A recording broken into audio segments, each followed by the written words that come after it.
வணக்கம்.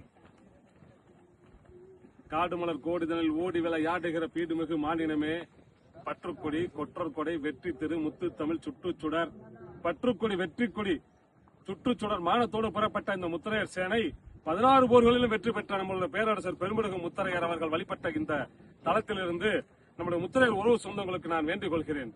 வருகின்ற சட்டமன்ற தேர்தல் 2026 சட்டமன்ற தேர்தலிலே 1,01,48,00,000 வாக்குகளை பெற்ற அதிமுக எதிர்க்கட்சியாக இருக்கிறது. 1,50,00,000 வாக்குகளை பெற்ற திராவிட முன்னேற்ற கழகம் ஆளுங்கட்சியாக இருக்கிறது. ஆகவே 2 லட்சம் ஓட்டுகள் வித்தியாசத்தில் ஒரு கட்சி ஆளுங்கட்சியாகவும் எதிர்க்கட்சியாகவும் இருக்கிறது. முத்தரையர் வாக்காளர் மட்டும் கிட்டத்தட்ட 1 கோடிக்கு அதிகமான முத்தரையர் வாக்காளர்கள் இருக்கிறார்கள்.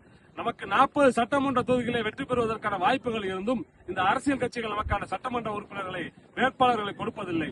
நாடு விடுதலை பெற்று 79 ஆண்டு காலம் ஆயும் இன்னும் வரை ஒரு ராஜ்யசபா எம்பி கூட இந்த அரசியல் கட்சிகள் கொடுக்க மறுக்கிறது.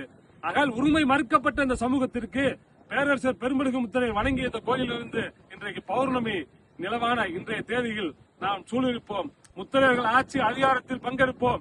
40 சட்டமன்ற உறுப்பினர்கள், முதல்வர் அல்லது துணை முதல்வர், 5 அதிகாரம் கொண்ட அமைச்சர்களுடன் இந்த 2026 இந்த அரசியல் களத்தை வென்றெடுப்போம். உங்களுக்காக உங்கள் KPM ராஜா முத்தரையர் அரசியல் களத்திலிருந்து இந்த கோயிலை பிரார்த்தித்து இந்த முத்தரையருக்கு அரசியல் அதிகாரங்கள் வழங்கிட வேண்டும். இந்த முத்தரையர் எல்லாம் இந்த முத்தரையருக்கு வாக்களித்து 40 சட்டமன்ற உறுப்பினர்களை வெற்றி பெற செய்ய வேண்டும் என்று இந்த நார்த்தாமலையின் வாயிலாக நான் கேட்டுக்கொள்கிறேன். நன்றி.